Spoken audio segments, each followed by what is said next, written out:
जिशान भाई, सबसे पहले तो कल के वाकये के ऊपर बात करते हैं। आप वहां पर मौजूद थे और हमने जो क्लिप्स देखे, डिप्टी स्पीकर साहब दो लोगों को बार बार मुखातिब कर रहे थे। पहले तो वो हसान रियाज साहब को तनबीह कर रहे थे किसी चीज़ पर, उनको रोक रहे थे।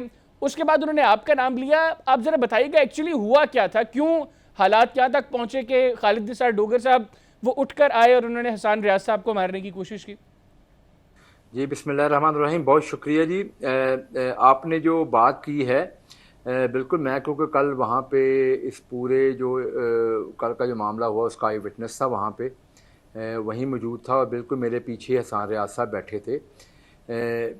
इसका ये वाक़या बयान करने के साथ साथ मैं ज़रा इसका बैकग्राउंड भी बताना चाहूँगा कि एक्चुअली ये कुछ अरसे से चीज़ें क्यों ये कुछ हमारी अपोजिशन करने की कोशिश कर रही है। सबसे पहले तो कल जब अपोजिशन के एक मेंबर ने खड़े होके स्पीकर पंजाब असम्बली जो उस वक़्त इजलास की सदारत कर रहे थे, उनके ख़िलाफ़ कुछ नाजेबा अल्फाज इस्तेमाल किए और उनको उनकी तरफ उंगली करके तो जो है ना उनको डिक्टेट करने की कोशिश की, जिसके ऊपर ऐवान में मौजूद बहुत सारे मेंबरान ने एहतजाज किया कि कोई भी मेंबर असम्बली में बैठा हुआ स्पीकर को डिक्टेट नहीं कर सकता। वो कस्टोडियन ऑफ हाउस हैं, उनकी तकरीम, उनकी इज़्ज़त जो है ना वो इस हाउस की इज़्ज़त होती है। तो ये चीज़ें जो है ना वो इससे पहले कभी इस तरह देखने में नहीं आई।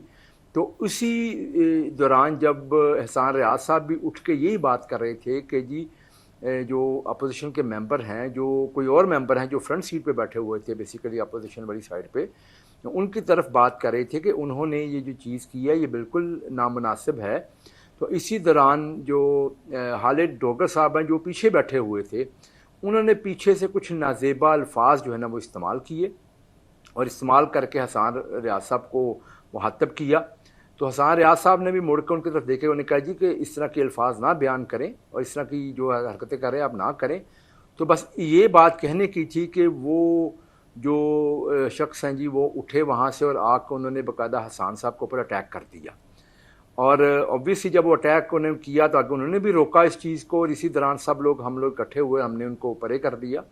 तो यही वही मामला जो कल हुआ। उसी दौरान फिर वो स्पीकर साहब ने बाकायदा इस पे 5 मिनट के लिए इजलास को अडजर्न किया और फिर अपोजिशन के जो मेंबरान आए उन्होंने आके बाकायदा इसके ऊपर माजरत माफ़ी तलाफ़ी की भी वो बातें करने शुरू हो गए, क्योंकि ये असल में वतीरा अपोजिशन कर रहा है कि वो हाउस के अंदर जाके कुछ और चीज़ें करते हैं, बाहर जाते हैं तो माफ़ी तलाफ़ी की बातें करनी शुरू कर देते हैं।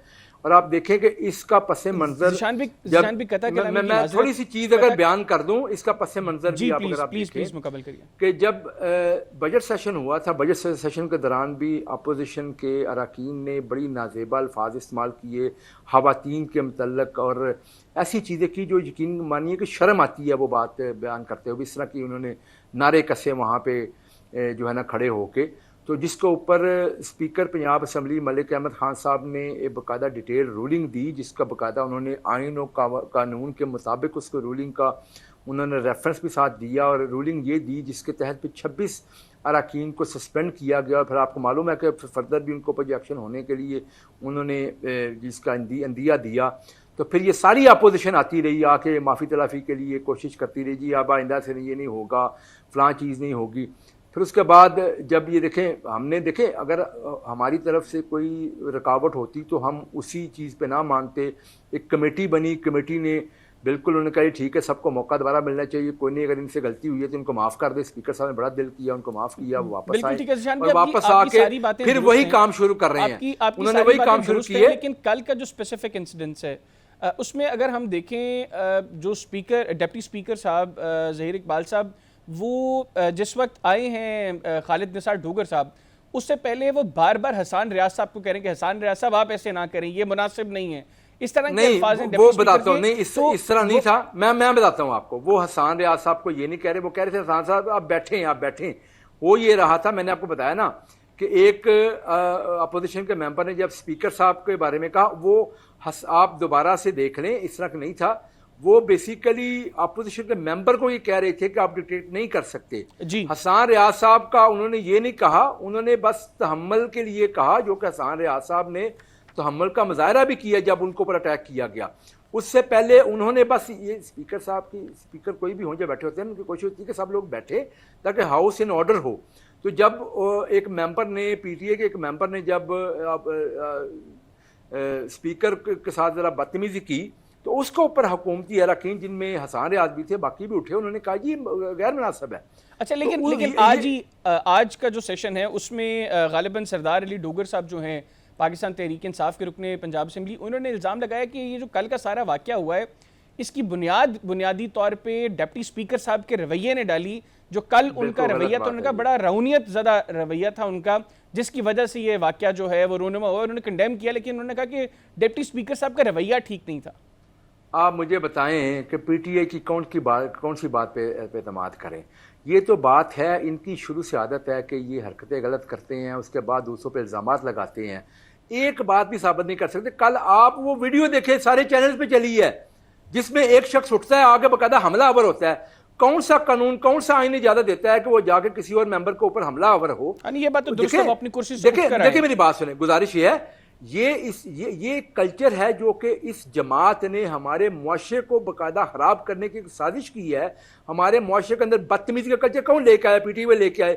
वही कल्चर अब ऐवानों में भी लेके जा रहे हैं, कौमी असम्बली में जाते हैं, बदतमीजी करते हैं, वहां पे शोर मचाते हैं। ये लोग तो बेसिकली, मैं तो जाती तौर पर समझता हूँ कि जो लोग इलेक्ट होकर आते हैं उनका कोई म्यार होता है, वहाँ पे ऐवान के अंदर बैठ के अपने अवाम के मसाइल के हल के लिए वो कोशिश करते हैं, वहाँ पे वो बात करते हैं। इनका तो एजेंडा ही कुछ और है। इनका एजेंडा है सस्ती शोहरत। सस्ती शोहरत के लिए ये इस किस्म की हरकतें करते हैं, बाद में उससे मुकर जाते हैं। पीटीआई तो सारी जिंदगी यू टर्न की जमात रही है। इनकी टॉप लीडरशिप से लेके इनके नीचे जो वर्कर तक जो है ना, वो सारी जिंदगी झूठ पे मबनी ये चीजें करते रहे हैं। और इनके एमपी हमें खुद बताते हैं, जब हर इजलास से पहले जब हमारी बिजनेस एडवाइजरी कमेटी की मीटिंग होती है, जिसका मैं भी मेंबर हूं, उसमें जब इनके मेंबरान आके बैठते हैं, वो कहते हैं जी हमारे मेंबरान बहुत सारे जो नए आए वो हमारे कहने में नहीं है, वो तो सिर्फ और सिर्फ नंबर टांगने के लिए वो बदतमीजियां भी करते हैं, वो अग्रेशन करते हैं, अग्रेसिव एटीट्यूड अपनाते हैं, वो उनको कानून इनकी फिक्र ही नहीं है। क्योंकि इनकी जमात में नहीं, मेरा भाई बात है, इनकी जमात के अंदर एक्सेप्टेबिलिटी क्या है? एक्सेप्टेबल वो शख्स है जो बदतमीज होगा, जो झूठ बोलेगा, जो लोगों के गले पड़ेगा, जो लोगों को गालियां देगा। ये तो कल्चर प्रमोट करते हैं ये लोग। जब ये हरकतें करेंगे तो फिर कौन, मुझे बताएं, इनकी जमात में ऐसे लोगों को परवान चलाया जाएगा? जुमे का जो सेशन था, मैं वहां पर मौजूद था, और उस वक्त जब ऑपोजिशन ने टोकन बाइकआउट किया जुमे के सेशन के बाद, तो उस वक्त भी जिस तरह हुटिंग की जा रही थी ऑपोजिशन के चंद अरकान की तरफ से, इंक्लूडिंग खालिद निसार डोगर साहब, मतलब वो वाक़तन वो मनाजिर कोई देखने में अच्छे नहीं लग रहे थे कि आपको लोगों ने किस मकसद के लिए ऐवान में भेजा है, और वहां पर जाकर जिस तरह की हुटिंग की जा रही थी वो मनाजिर यकीनी तौर पर ठीक नहीं थे। लेकिन नहीं, बिल्कुल ऐसी बात नहीं है। देखिए, उन्होंने अगर कोरम पॉइंट आउट किया और उसके बाद वहां, अच्छा कोरम मुकम्मल, देखिए वहां पर 150 बंदा बैठा है। उसके बाद वहीं पे स्पीकर साहब ने कहा जी कि जब स्पीकर साहब ये कह देते हैं, उन्होंने इस पर रूलिंग दे दी, उन्होंने कहा जी कोरम मुकम्मल है, आपको नजर आ रहा है। उसके ऊपर जब वो निकले हैं वहां से, उन्होंने बाकायदा बड़ी नाजेबा गुफ्तगू की है। निकलते हुए उन्होंने, मैं बिल्कुल साइड पे बैठता हूं जहां पे आगे अपोजिशन वाले बैठते हैं। शेख साहब वहां से निकलते उन्होंने बड़ी नाजेबा, और स्पीकर की कुर्सी की तरफ पॉइंट आउट करके, फिंगर पॉइंट आउट करके उन्होंने बड़ी नाजेबा और गलत जबान इस्तेमाल की है। तो मुझे बताएं कि ये कौन सा कानून और आइन इनको ज्यादा देता है? क्या मुझे बताएं, हाउस की तकरीम जो है, हाउस की इज्जत, ये कानून और आइन में लाजिम है कि नहीं लाजिम? तो जो इसको तोड़ेगा उसके खिलाफ एक्शन होना चाहिए, एक्शन होना चाहिए। तो वही हुआ, शेख इम्तियाज साहब ने भी वही काम किया जो खालिद निसार डोगर ने किया। आपने कहा कि ये देखें ना, ये सारी बातें इस लिहाज से ठीक है, जस्टिफाइड हैं, लेकिन जो हरकतें कल असेंबली की बिल्डिंग से बाहर लेकिन चार दीवारी के अंदर हुई, जो चंद लोगों ने गालियां निकाली, वो मनाजिर भी सारी दुनिया ने देखे, सोशल मीडिया पर वो क्लिप्स जो हैं वो सबके सामने हैं, मीडिया ने वो सब कुछ देखा। उनके खिलाफ कोई कार्रवाई क्यों नहीं हुई? उन लोगों को आज तो बल्कि ऑपोजिशन ने कहा है कि उनके खिलाफ कोई एफआईआर दें। अच्छा, मैं आपको बात बताऊं, हम लोग वहां से निकल के उसके बाद गए हैं जी हसन रियाज साहब को साथ लेके, क्योंकि मीडिया के ऊपर कुछ खबरें चल रही थी जिसका हसन साहब समझते थे कि वो उस सिलसिले में वो अपना पॉइंट ऑफ व्यू लोगों के सामने रखें। तो उनके साथ हम गए थे। हमने वहाँ पे जाके जब वो प्रेस टॉक कर रहे थे, आप मीडिया से चेक करवा लें, उसी दौरान पीटीआई के मेंबरान 12-13 अंदर आए हैं और उन्होंने शोर मचाना शुरू कर दिया बाकायदा। शोर मचाना शुरू कर दिया। वो हमने फौरी तौर पे वो जो प्रेस टॉक थी उसको कंक्लूड किया। मैं ही वहाँ पे गया हूँ, मेरे साथ बिलाल अकबर साहब थे जो हमारे मिनिस्टर ट्रांसपोर्ट हैं, हम दोनों गए। हमने जाकर उनसे कहा जी क्या बात है, आकर बैठे। उसके बाद हम जाके बिलाल अकबर साहब के दफ्तर में बैठे हैं, वहाँ पे जाकर उनसे बात सुनी है। उनके पास देखें कोई जो मुझे कहते हैं जी वो फलां बंदे थे कोई बाहर, उनसे उन्होंने हमारे से बदतमीज़ी की है। ना उन बंदों का को बताते हैं कि बंदे कौन है, ना किसी चीज़ का को पता है कि कौन बंदा जो था वहाँ पे था। देखिए बात ये है कि ये सिर्फ और सिर्फ एक अगर आपसे गलत काम हो नहीं, गया लेकिन तो उस लेकिन गलत जिनकी काम वीडियो को सामने आई है, वीडियोस में तो उनके चेहरे बिल्कुल जो है वो क्लियर है ना। नहीं। देखें बात ये है कि वहाँ पे अब ये भी इस चीज़ की जो है ना वो होनी चाहिए तहकीक कि एक्चुअली किसने क्या किया वहाँ पे। मैं बिल्कुल आप इस बात से एग्री करता हूँ कि बाहर कोई ऐसे कोई नाजेबा गुफ्तगू लोगों की आपस में हुई है तो उसकी बाकायदा तहकीक होनी चाहिए कि किसने क्या कहा, किसने क्या बात की।